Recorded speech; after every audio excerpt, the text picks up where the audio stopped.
শিশুরা কেন কথা শুনছে না বা আচরণ বদলাচ্ছে সেটা বোঝা গুরুত্বপূর্ণ।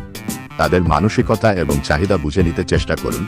শিশুদের সঙ্গে জটিল ভাষায় কথা না বলে সহজ ও স্পষ্ট নির্দেশনা দিন। যেমন, তোমার খেলনা গুছিয়ে রাখো বলে তারা সহজে বুঝবে। শাস্তি না দিয়ে তাদের ইতিবাচক দিকগুলো তুলে ধরুন। ভালো কিছু করলে প্রশংসা করুন, যাতে তারা উৎসাহ পায়। শিশুদের রুটিন বা নিয়ম মেনে চলার অভ্যাস গড়ে তুলুন।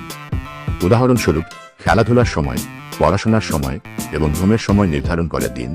শিশুরা যদি মনে করে তাদের মতামতকেও গুরুত্ব দেওয়া হচ্ছে, তারা বেশি সহযোগিতা করবে।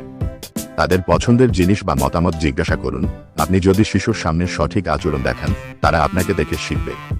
আপনি যা করবেন, তারা সেটাই অনুকরণ করবে। শিশুরা সবকিছু একবারে শিখবে না।